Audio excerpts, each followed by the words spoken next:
Hello, hello. I want to welcome all of you to another hour of some of the stuff it's hard to find anywhere else except right here on this radio station and with this radio show, the Universal Consciousness Show.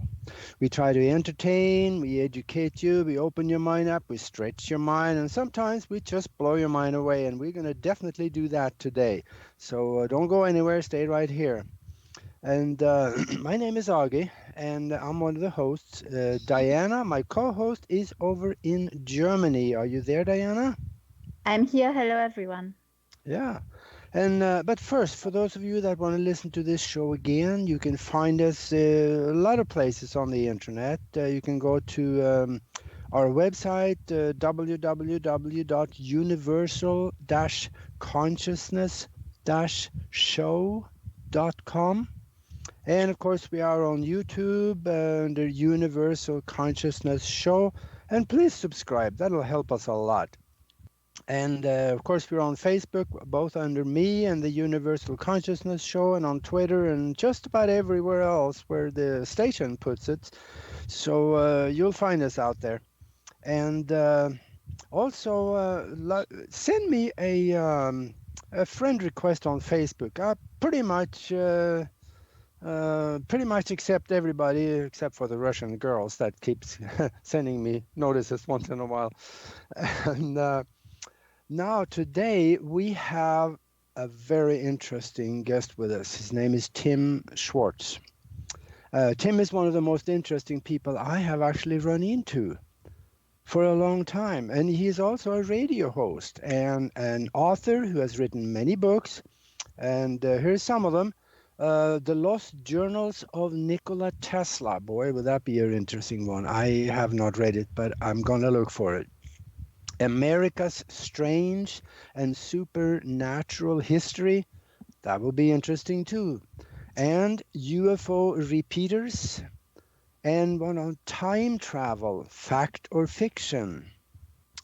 Men of Mystery, Nikola Tesla, Otis Carr, and others. Also, one of Admiral Byrd's Secret Journey Beyond the Poles, and he has also co-written some books and supply information to other books. He's also a photojournalist. He has traveled extensively globally to investigate mysteries, and he has worked with PBS, ABC, NBC, CBS, CNN, ESPN, and he has appeared on the History Channel in several programs, and he has written articles for Fate magazine, Atlantis Rising, UFO Universe, Flying Saucer Review, and other magazines. And he's also a co-host with Timothy Green Beckley on Exploring the Bizarre show. And today he is ours for a whole hour. And I realize now that I did this totally wrong. I should have booked him for 4 hours today and 8 hours tomorrow so that we could at least scratch the surface of some of the stuff that he knows. And we will talk about the strange, the unbelievable, and prove that truth is stranger than fiction. So welcome to the show, Tim. Why, thank you very much. It's a real pleasure to be part of Universal Consciousness. Yes. Hello, team. Hello. Hello. Hello Thank to you so much Germany. for being. Yes, hello, and thank you so much for being here with us today. Could you please, for the beginning, tell us just in a quick story, in a few words, how did it all begin for you? What was the point in your life that brought you on this path? Oh my gosh, I have to explain it in just a few words. Yes.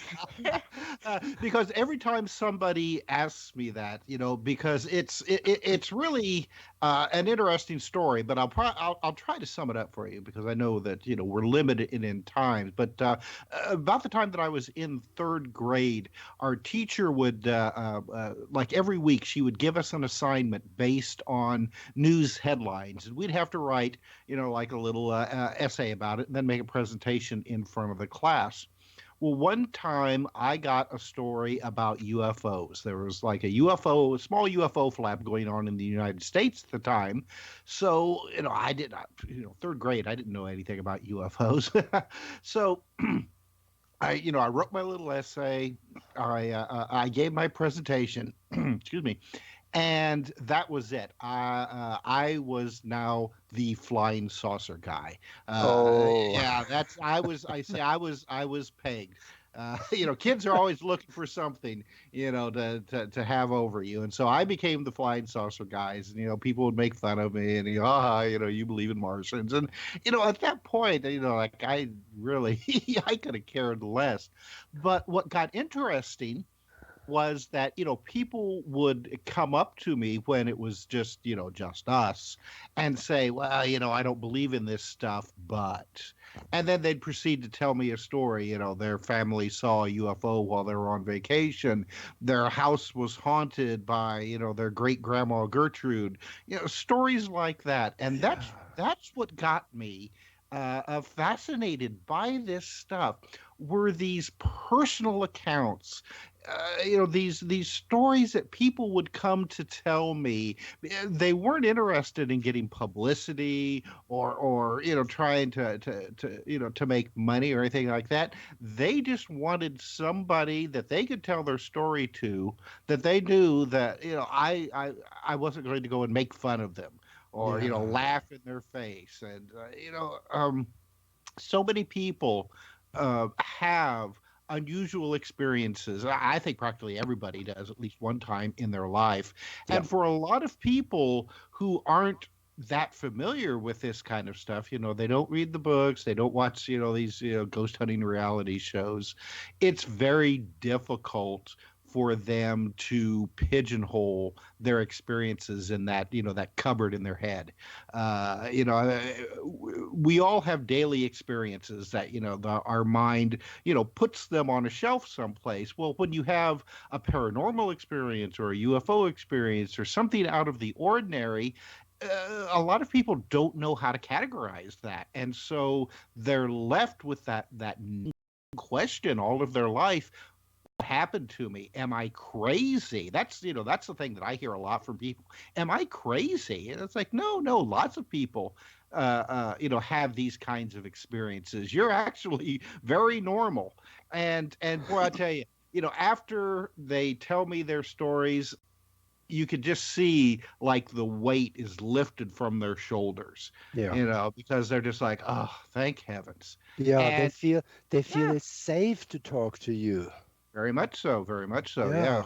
Yeah, yeah, And the other thing is that I will not try, because a lot of people, they say, well, what's the explanation? And I say, well, I don't know. I'm not going to try to give you an explanation because we really don't know. I mean, there's all kinds of speculations, but it's who knows? It's just safe to say that you had an experience that lots and lots of people have had, over the millennia, and it's we're trying to find out ourselves. yeah. And I've had incidents like that. People come up to me and say, "Hey, you're on the radio talking about all this crap." And I Yeah. had this incident. Then they tell me their story, and it says, "Well, don't tell anybody that I told you this, but I just had to tell somebody and ask them, what is it?"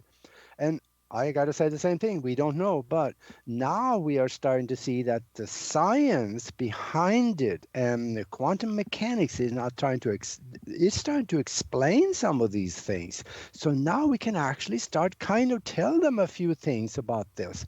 What could it be what they had for their experience? Yeah, the one of the maddening things about this sort of phenomena, and you brought up quantum physics and trying to understand this stuff in a scientific perspective, which is that's exactly what it is. I mean, you see a lot of skeptics who will denounce this kind of stuff, but I say to people like that well, this is just science that we don't understand yet. 200 years ago, people didn't believe that rocks could fall from the sky. from outer space. Yet Right. now, it's an accepted reality. Same thing with all of the things that we are experiencing now. I mean, it may be another 500 years before we get a good grasp on what's going on. Hopefully, not that long, but you never can tell. Well, the thing is that we are moving forward in knowledge so fast right now that I don't think there's anybody that can keep up. So we got to stay in a specific arena where we are comfortable and where we at least know a little bit. That is the way that probably, at least for me, I can expand in that area because there are other areas which I have no clue. And I don't even go there. I listen to other people that is investigating that arena. you So know, part of that, the thing that really I think frustrates a lot of people is how difficult it is to repeat the phenomena under laboratory conditions. Which I mean, the way that modern science works, if you can't repeat it time and time again, in laboratory conditions, then it's not real, and that all the stories are yeah, just anecdotal. And that's the weird thing about this phenomena. There's that trickster type of element to it that always keeps you guessing, always keeps you jumping.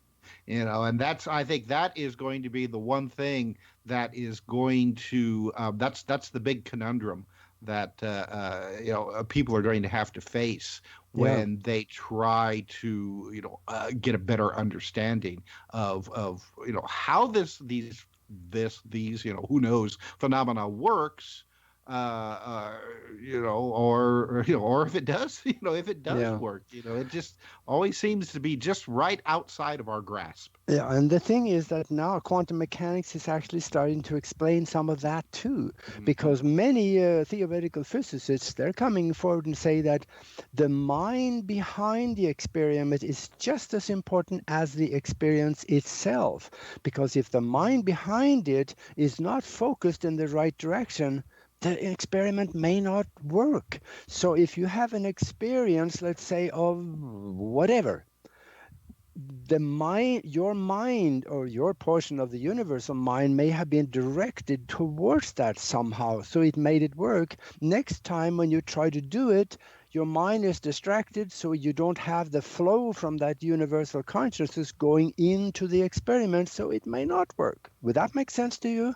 Oh yeah, and isn't that fascinating though? Because it's like you said, we're now hearing a lot of theoretical physicists talking about that aspect, and we have heard the same thing coming from, say, like spiritual mediums, or people who have studied ESP and psychic phenomena over the last couple of hundred years, saying that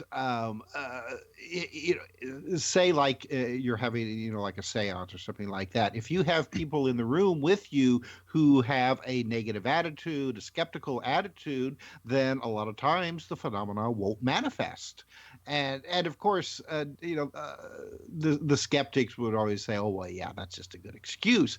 But like you said, now we are seeing laws starting to present themselves in the underlying quantum mechanics of reality that is really kind of agreeing with that idea. And to me, it's just fascinating. I mean, and I'm so happy that I have managed to live to this time to see some of these theories starting to come out Mhm. from the scientific community. And gosh, I mean, in the next 50 years, who knows? Well, what's going to be discovered.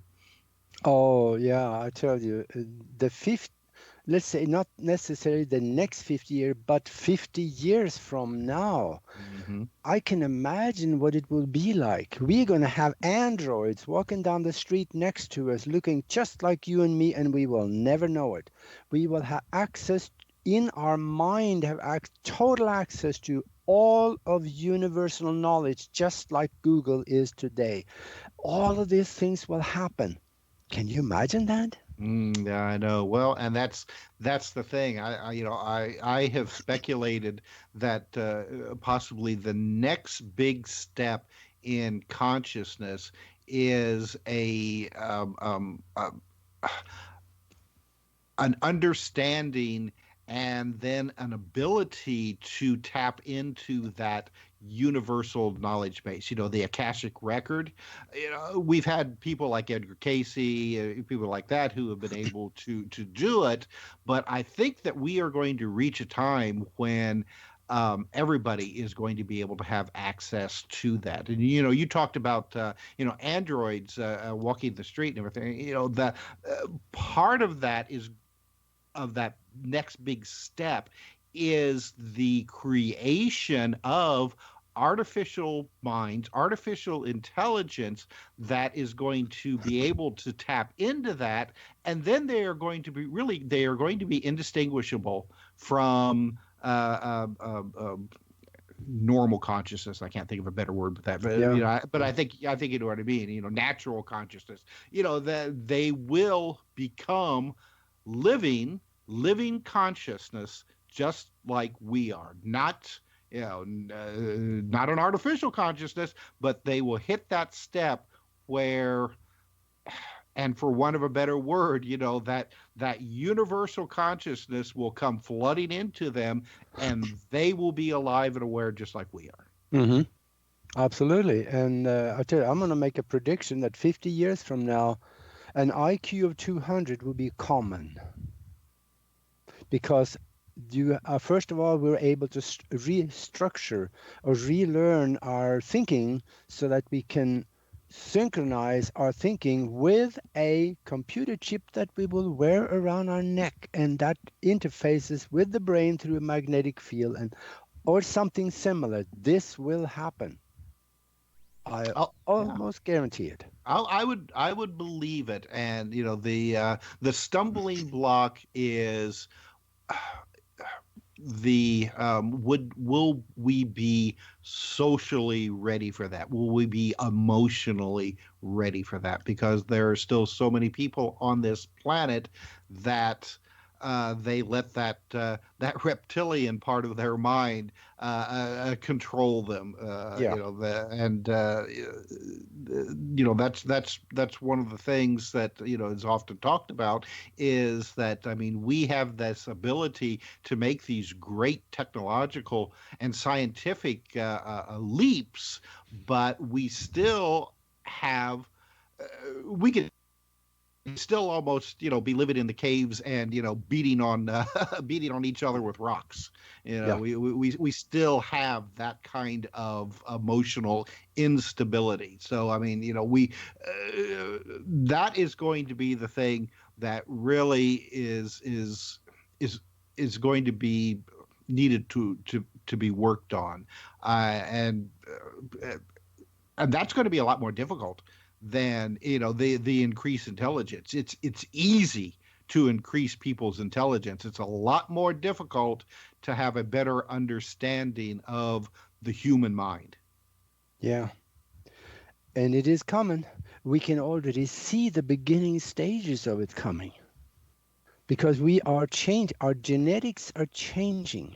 I read a report from I think it was UCLA. They did some experiments with young kids. They were I guess I would call them, well, maybe these are young kids, and they found that some of them, we have a double helix, right? Well, the junk DNA started assembling itself to create more like a rope around it, so you could call it a third strand.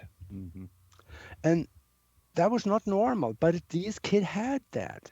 So what is changing now is even the genetics because the junk DNA, it's not junk, it has a purpose, but we don't know what it is. Yeah, the Chinese, especially in the 1970s, were doing some fascinating research with children, working with developing their psychokinetic abilities and telekinetic abilities, inspired by what Uri Geller was doing. And this research was absolutely amazing on what these children were able to do. And I think that it's there's this amazing ability that that people and really our reality has, that once you discover something, then it starts to expand exponentially Yeah. in our reality. So I mean, you have these kids. They did this research in the 70s, but really, I mean, these abilities have gone back a lot further. But they really just existed in like a couple of people here and there. So 10 years, 20 years, it doubles, it triples these abilities, these genetic changes within us that are at first it's superficial is not the right word. I can't think of what the word is. Subtle. They're subtle. Yeah. And they don't make them, these abilities don't make themselves apparent right away until they reach that critical mass, and then it just Mhm. explodes outward throughout the entire population. So I think that you are going to see these types of abilities, psychokinesis, telepathy, other even more amazing things presenting themselves within our population in really just a short amount of time. I mean, I can't predict when that will be, but like we say, 10 years, 20 years, 50, Yeah. it's hard to say. I mean, and unfortunately it'll be like some of these comic book scenarios where the government is going to try to clamp down at first because they're going to be afraid of these people. They're going to think that this is the new, well, and technically really they are. This is the new human species, that next step, Homo superius, so to speak. Yeah, that's a And good term. yeah, and and there's going to be an attempt to round these people up and put them in concentration camps, maybe Yeah. before it's just before it's just useless, Yeah. because you can't contain that. It's like a wildfire, and once it starts, and it's already started, it'll be Yeah. impossible to contain unless you just round up the entire population. Good Yeah. luck with that, right? Well, they're good at putting people in prison, so they can try that. But the mind controls Right. everything because in Yeah. a mind-created universe. And are you familiar with this experiment that was done in China? I think it looked like preschool or first graders. They were doing this teleportation experiment. Are you familiar with that one? Possibly. They were. Physical teleportation, Yeah, or with no, it was objects. physical. They did one, a scientific one, where they moved an electron to the space station. We know Oh that one. yes, right. Yeah, But yeah. there Okay. was another one that was done in a school. They had 7 or 8 kids. They're sitting there, and they moved a fly under a glass from one glass to the other one just by the snap of a finger, just like that. Right. The fly showed up in the other glass because the kids, they don't know that this can't be done. So they went and did it. Well, we've seen people demonstrating these kinds of abilities for years now. Yeah. The thing about it is that it has been kind of uncontrolled, so to speak. It Yeah. just poltergeist phenomena is a really good example of those kinds of abilities. And I mean, and that's one of the things. I mean, the United States has been studying that for quite some time, but I mean, they've kept it very, very top secret and very, very hush Yep. hush, Yep. unfortunately, because they're trying to see what kind of military applications that can be used for. But yeah, I mean, people have been able to demonstrate these kinds of abilities, and not just with small objects, say like in a poltergeist haunted house. There have been people who have demonstrated the ability to teleport themselves, Mm-hmm. from one location to another. And now you are really getting into that weird part of quantum physics of how they are able to do that. Because you have, say like this Star Trek concept of teleportations, where you use a massive amount of energy to just literally tear a person apart and then reassemble them again at another location. But these experiments that the Chinese and other governments have been doing, and what we've been seeing in different kinds of paranormal phenomena, seems to be more of a moving from one space-time to another and then back again. Yeah. In just a blink, really just a blink of an eye. And that opens up just all kinds of new questions on the nature of our reality and the possibility of other realities that exist alongside of this one. Yeah, But talking about this, Tim, did you have an experience on your own? Because I think many people, many of us, we have this kind of experience of time slippage and jump from a dimension to other, from a universe to other. Did you have something like that, such an experience?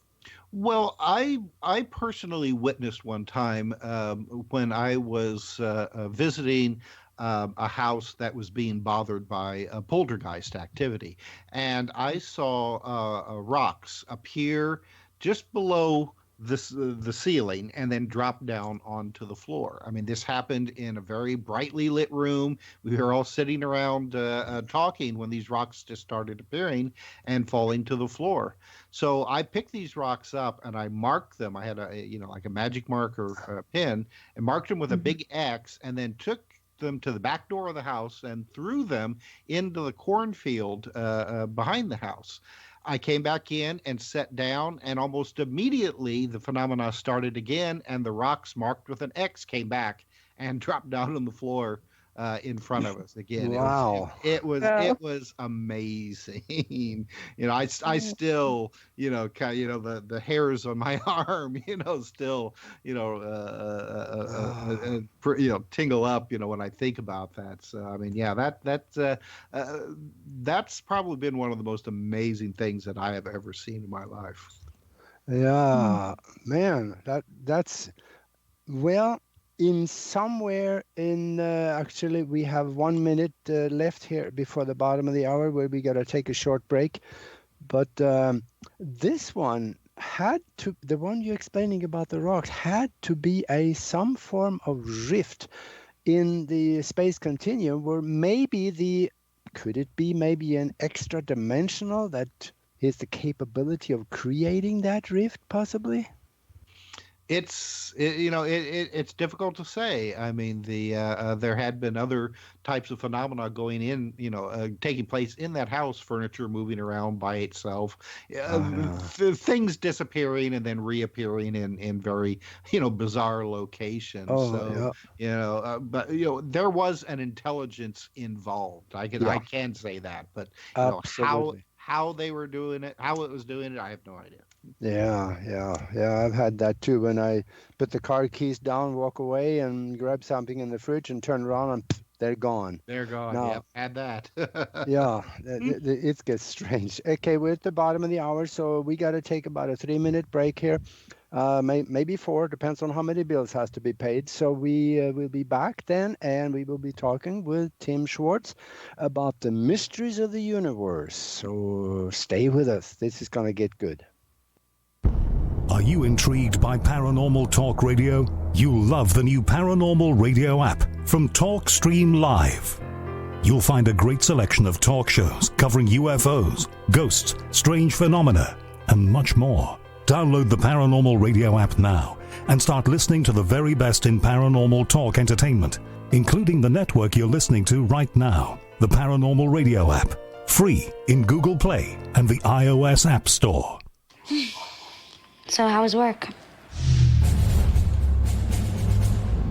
It was 1,300 hours. My math class from 302 was in the trenches. Davy Roth had it the worst. Fractions were coming at him left and right. He just didn't get the damn things. 2 days ago, I tried to teach him what 1/4 of 1/2 was using different sizes of blocks. Yesterday, I tried again by dividing up pizza. Both missions failed. Oh, no. But today, I was ready. I created a combat math game where the only way to beat the enemy is to out-fraction them. Davy conquered every last denominator. My game was so successful, the principal is deploying it to math squadrons all over the school. Anywho, how was your day? Oh, today my boss treated the office to salad wraps. Salad wraps. I know.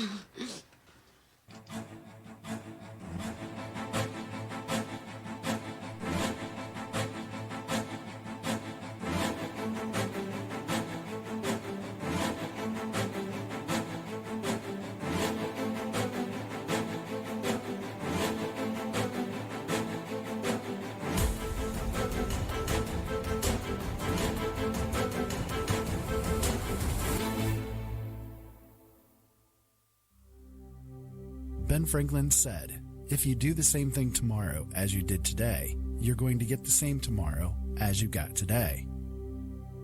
Changing the world starts with you, and changing you starts with changing the way you think.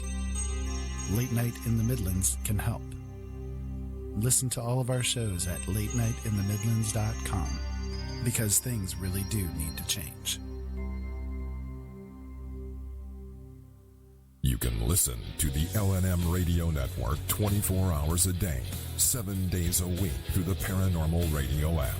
Available from lnmradionetwork.com or talkstreamlive.com on both Android and Apple. Our call to listen line is open 24/7. Dial 701-719-9704 so you can listen on the go. The LNM Radio Network and Late Night in the Midlands depends on you, the listener. Without you, there would be no us. So help us continue to bring you the best guests with the best information and subscribe today. Information on becoming an LNM subscriber can be found at the top of latenightinthemidlands.com. Just click the About Subscriptions tab and become part of the family while helping the truth stay alive. And while you're at it, maybe subscriptions aren't for you. A one-time donation helps as well. Click that donate button on the right side of latenightinthemidlands.com and help us help you.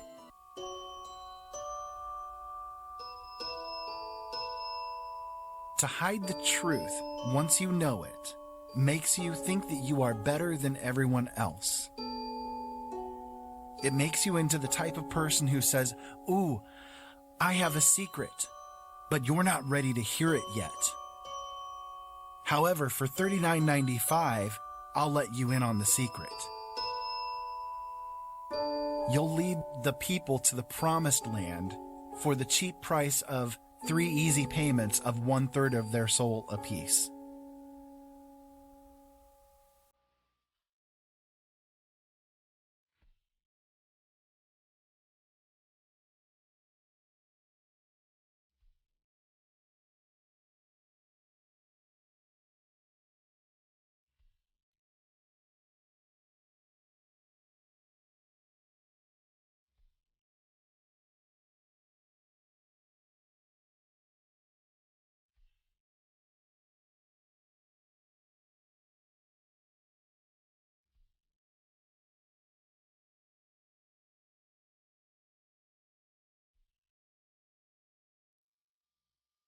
Hello, hello. We are back with the Universal Consciousness Show, and we are talking with Tim Swartz.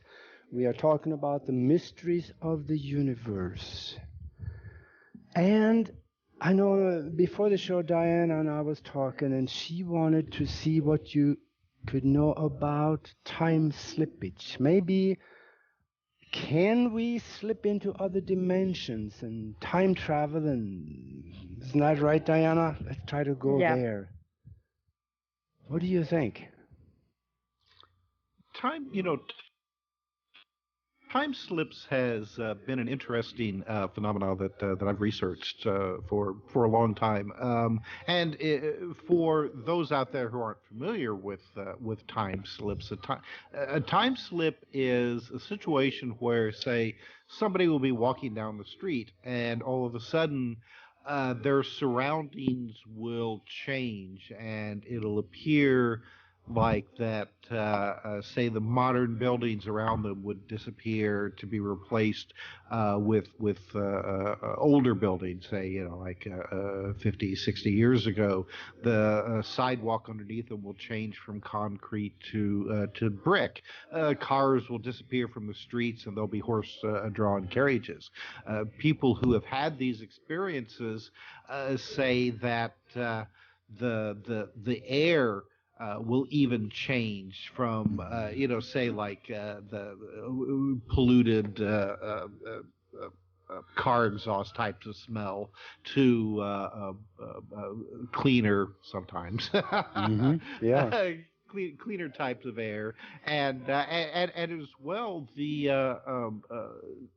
sounds will change, and some people will say that they are totally immersed in this new, what appears to be, a past experience. I mean, now all of their senses are brought into play. Others will say that they seem to be removed somewhat, that what they are experiencing around them is almost like they're seeing a film running, and they can't really interact. But it seems to me that the majority of people who have these experiences do have at least a limited amount of interaction. Most of the time, the experience lasts really just a few minutes or so, and then they'll find themselves back from where they started from. And a lot of times, those who are really interested in what happened to them will do a little research and find that the sites that they saw actually existed, say, like 100 years in the past. Even more interesting, though, is that sometimes when they do the research, they cannot find any kind of reference that, say, like buildings that they saw ever existed. So we're left with wondering: are these experiences actual time travel, or possibly a dimensional travel? I mean, when I first started looking into this phenomenon, naturally, my first assumptions was that, these people were maybe entering through some kind of window or portal, like a rip in time and space, and actually traveling into the past. More and more, though, I wonder if there aren't, say, like parallel realities that run alongside of our own, that maybe their timelines are a little bit slower or a little bit faster than our current ones. So if you accidentally are able to step into one of these alternative timelines, it would be like their current time would be like the equivalent of 50 years into our past. And possibly the closer, and I'll put that in quotation marks, the closer these realities are to our own, the more similar they are, and the further out that you get, the more dissimilar. So what got me thinking along those lines were these stories that, and you hear this a lot from people who have been traveling, in their car, and say at night, and they'll come across like a restaurant or a hotel that they need to stop, and have a great meal or have a great night's sleep, and then the next time they're in that area, they want to stop again. The place doesn't exist. It never existed. So if if they never existed, then it's not a time slip, but possibly and I don't want to use the word dimensional because people throw the word, like other dimensions out there. It's really more of an alternative reality shift. Yeah. And I think that a lot of these time slips would fall. Might be better explained within that type of category, but it's a fascinating phenomena, whatever it is. I think though that quantum mechanics is actually agreeing with you. They are saying there are. They don't say they may be. Now they say there are other realities next to ours. I think some of them say they can prove 11 on the blackboard. And others say, we really don't know. It looks like it could be indefinite. So they don't even agree because they haven't developed the equations far enough yet. But I think a lot of people can really say, yes, I totally agree, because they were driving to visit their uncle 3 hours away in a car. And they get on the road, drive for an hour, and they get tired, and they just suddenly, poof, they just show up. And they look at the clock and say, wait a minute, I've only been driving for an hour. How did this happen? A lot of people have had stuff like this happen. Mm-hmm. It's you see that phenomena an awful lot naturally with those who have had some kind of say like UFO experience, yeah. Where you have like lost time. But like you said, then there is the other side of that where people will gain time. Like you said, they'll be driving along and they'll suddenly have gone hundreds of miles in just a half hour's time when under normal circumstances it would have taken them a couple of hours. Mm-hmm. I've from what I have read with quantum physics, there could also be the possibility that we are constantly traveling through these alternative realities just as a natural state, that every decision that we make, every action that we take or don't take places us within this a new alternate reality that goes off then within whatever that timeline is based on the decision that you made. A book that I read years and years ago likened it to strips of film, like movie film, with individual frames, and that they're all running at the same time right next to each other or on top of each other or whatever, and that we are constantly jumping back and forth from one film strip to another based on the decisions that we make. And the key component with that is consciousness. That it's our consciousness, our ability to think and be self-aware that determines how this all operates. And that and I know that this is something that we had discussed in the preparation to this show. The entire universe and multiverse would not exist without consciousness. If there were no people, animals, whatever, here to view this, it wouldn't be here. It would collapse. Well, it never would have formed to begin with. The whole nature of reality is based on our ability to observe it. Mm-hmm. Which for a lot of people, that's hard to wrap their mind around. Yeah, I was talking before the show. I was talking with Diana about an experience that she had here very recently. That talks to me totally. That it would be a different reality is very possible next to us, and I know I'm kind of putting her on the spot here. but maybe she could explain a little bit about this, because we didn't talk about her actually bringing this forward. But do you think you could, Diana, about the attic? I will try. I was just visiting a neighbor from me. She is living in the attic, in the fifth floor.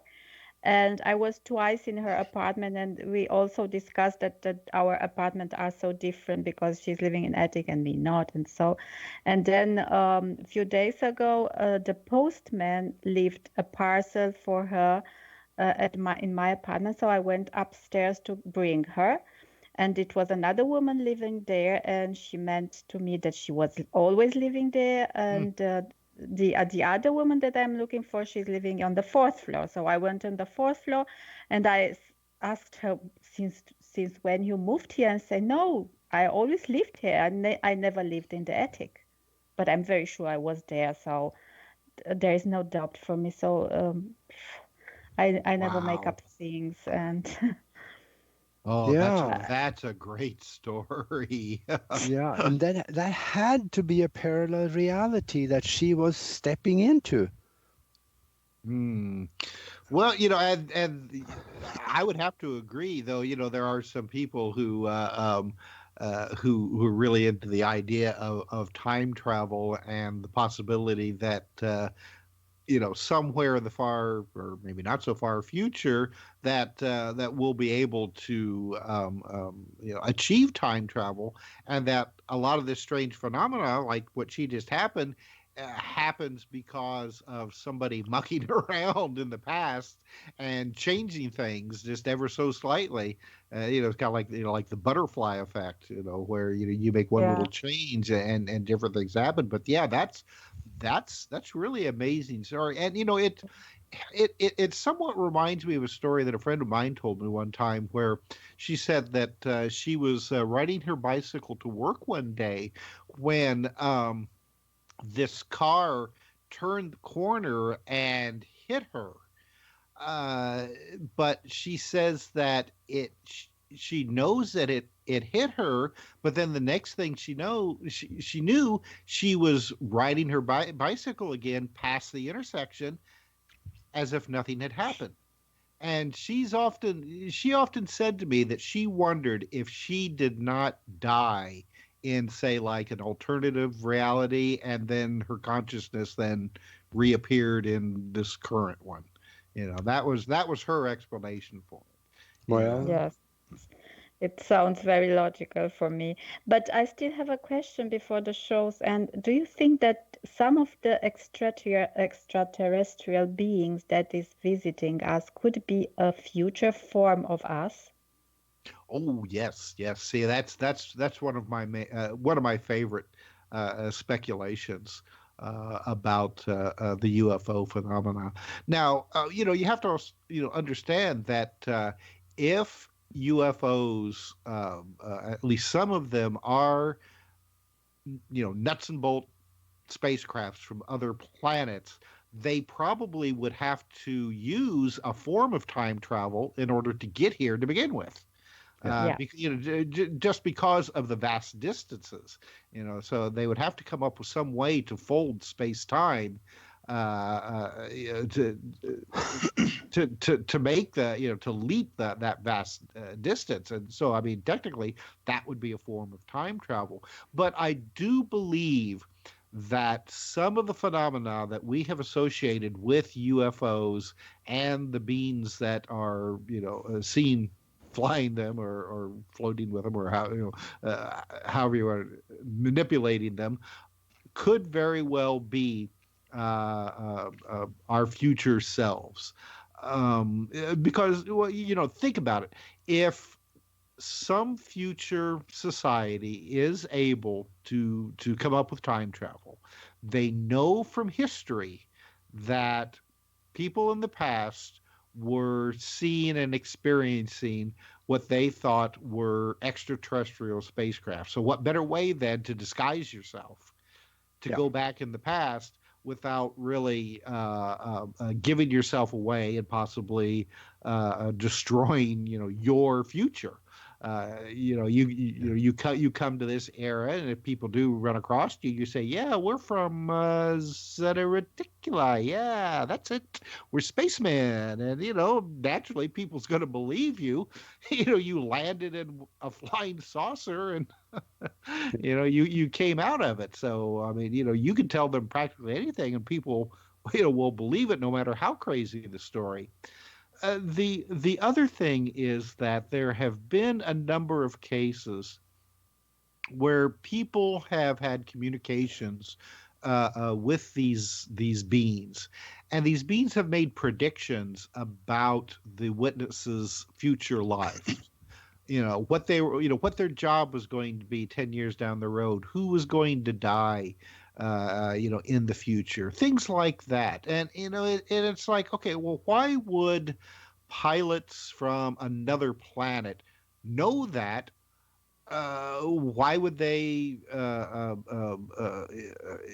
why would they be saying something like that? How would they even know the person that they were talking with? If they were just, say like scientists, on an exploratory mission to planet Earth and just happen to land somewhere and somebody sees them, how would these guys know whom they're talking to? So I think that a lot of these contacts that appear to be random events are not, that they are deliberately staged for some reason.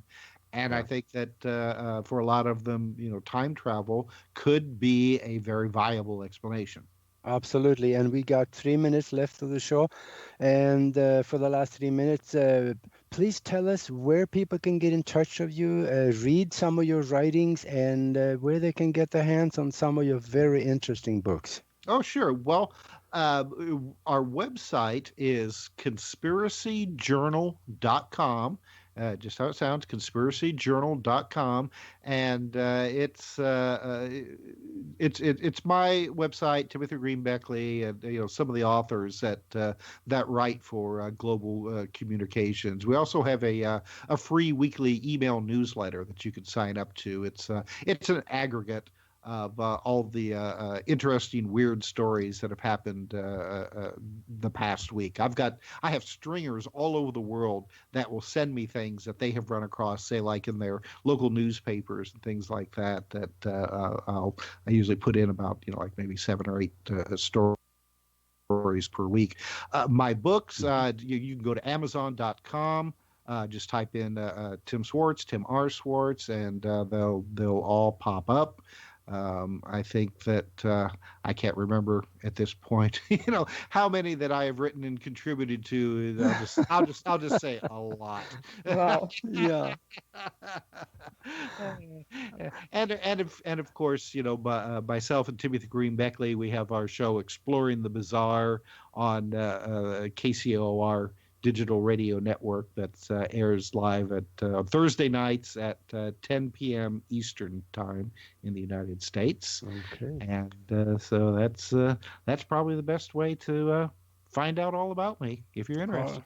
All right. What is your message to mankind? If you could talk to the whole world right now in the next minute and a half, what would you tell the world? What I would tell the world to close your mouth, open your eyes, and listen.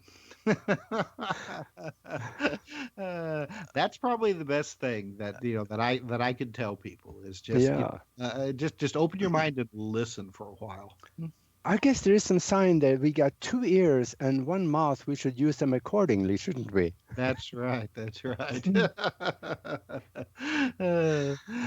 but yeah, I mean, I think that if people would just, just put their phones down and, close their mouths for a while and just take a look at what's going on around you, the beauty of our world and our universe and of our fellow people, they will be amazed.